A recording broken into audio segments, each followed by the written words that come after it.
ಮುಖ್ಯಮಂತ್ರಿ ಸಿದ್ದರಾಮಯ್ಯ ಅವರು ವಿಧಾನಸಭೆಯ ಕಲಾಪದಲ್ಲಿಂದು ಬಜೆಟ್ ಕುರಿತು ನಡೆದ ಚರ್ಚೆಗೆ ಉತ್ತರ ನೀಡಿದರು.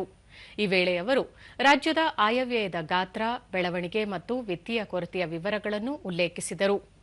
ಕಳೆದ ವರ್ಷದ ಆಯವ್ಯಯಕ್ಕೆ ಹೋಲಿಸಿದರೆ ಈ ಆಯವ್ಯಯವು 38,455 ಕೋಟಿ ರೂಪಾಯಿಗಳಷ್ಟು ಹೆಚ್ಚಿನ ಗಾತ್ರದ್ದಾಗಿದೆ. ಅಂದರೆ ಶೇಕಡಾ 9.4ರಷ್ಟು ಬೆಳವಣಿಗೆಯಾಗಿದೆ. 2025-26ರಲ್ಲಿ ದೇಶದ ಜಿಡಿಪಿಯು ಸ್ಥಿರ ಬೆಳವಣಿಗೆಗಳಲ್ಲಿ ಶೇಕಡಾ 7.4ರಷ್ಟು ಬೆಳವಣಿಗೆ ದಾಖಲಿಸಿದ್ದರೆ, ರಾಜ್ಯದ ಜಿಎಸ್ಡಿಪಿಯು ಶೇಕಡಾ 8.1ರಷ್ಟು ಬೆಳವಣಿಗೆ ದಾಖಲಿಸಿದೆ. ಕರ್ನಾಟಕದ ಜಿಎಸ್ಡಿಪಿಯು ದೇಶದ ಜಿಡಿಪಿ ಬೆಳವಣಿಗೆಗಿಂತ ಹೆಚ್ಚಿರುವುದು ನಮ್ಮ ಸರ್ಕಾರ ಬಂಡವಾಳ ಯೋಜನೆಗೆ ಹೆಚ್ಚಿನ ಅನುದಾನ ನೀಡುವ ಮೂಲಕ ಆರ್ಥಿಕ ಪ್ರಗತಿಗೆ ಉತ್ತೇಜನ ನೀಡುತ್ತಿರುವುದನ್ನು ಹೇಳುತ್ತದೆ ಎಂದರು. ರಾಜ್ಯದ ಆರ್ಥಿಕತೆಯನ್ನು ದೇಶದಲ್ಲಿ ನಂಬರ್ 1 ಮಾಡುವತ್ತ ಹೆಜ್ಜೆ ಇರಿಸಿದ್ದೇವೆ.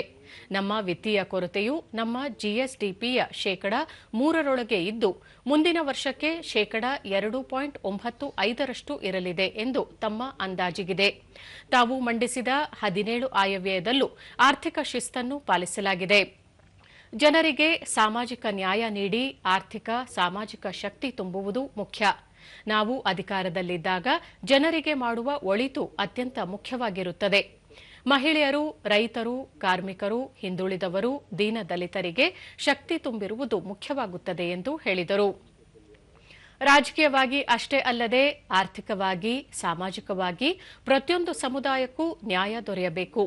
ಸಮಾಜದಲ್ಲಿ ಅಸಮಾನತೆ ದೂರವಾದಾಗಲೇ ಸಮಸಮಾಜ ಸಮಾನತೆಯ ಸಮಾಜ ನಿರ್ಮಾಣವಾಗಲು ಸಾಧ್ಯವಾಗುತ್ತದೆ ಎಂದು ಮುಖ್ಯಮಂತ್ರಿ ಹೇಳಿದರು. ಪ್ರತಿಪಕ್ಷದ ನಾಯಕರು ಮತ್ತು ಸದಸ್ಯರು ಬಜೆಟ್ ಬಗ್ಗೆ ಆಳವಾದ ಅಧ್ಯಯನ ಮಾಡದೆ ಸುಮ್ಮನೆ ಸರ್ಕಾರದ ಮೇಲೆ ಟೀಕೆ ಮಾಡಿದ್ದಾರೆ. ಬಜೆಟ್ ಅನ್ನು ಆಳವಾಗಿ ಅಧ್ಯಯನ ಮಾಡಿದ್ದರೆ ಅದರ ತಿರುಳು ಏನೆಂಬುದು ತಿಳಿಯುತ್ತಿತ್ತು ಎಂದು ಹೇಳಿದ ಸಿದ್ದರಾಮಯ್ಯ ಅವರು, ಬಜೆಟ್ ಮೂಲಕ ಸಮಾಜದ ಎಲ್ಲಾ ವರ್ಗಗಳ ಏಳಿಗೆಗೆ ಹಾಗೂ ರಾಜ್ಯದ ಸಮಗ್ರ ಅಭಿವೃದ್ಧಿಗೆ ಶ್ರಮಿಸಲಾಗಿದೆ ಎಂದು ತಿಳಿಯುತ್ತದೆ. ಇದು ಎಲ್ಲಾ ಸಮುದಾಯಗಳನ್ನು ತಲುಪಿದ ಹಾಗೂ ರಾಜ್ಯದ ಸುಸ್ಥಿರ ಮತ್ತು ಸಶಕ್ತ 11G ಮಾದರಿಯ ಬಜೆಟ್ ಆಗಿದೆ ಎಂದು ಒತ್ತಿ ಹೇಳಿದರು.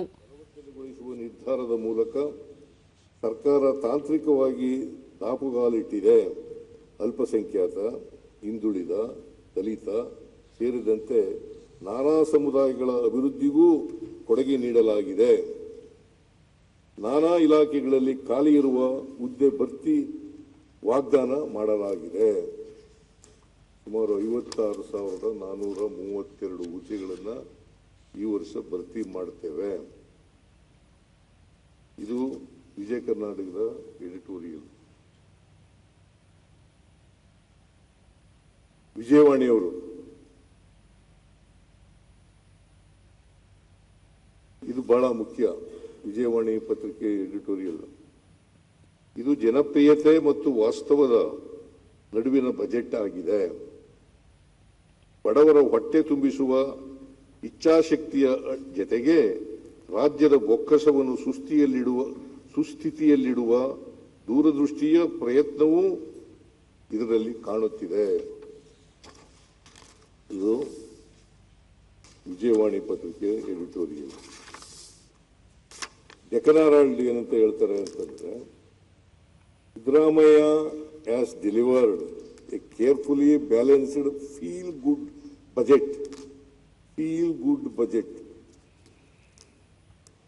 that combines welfare commitments with a blueprint for long-term growth. ಇದು ಡೆಕ್ಕನ್ ಹೆರಾಲ್ಡ್ ಅವರು ಹೇಳಿರ್ತಕ್ಕಂಥ ಎಡಿಟೋರಿಯಲ್.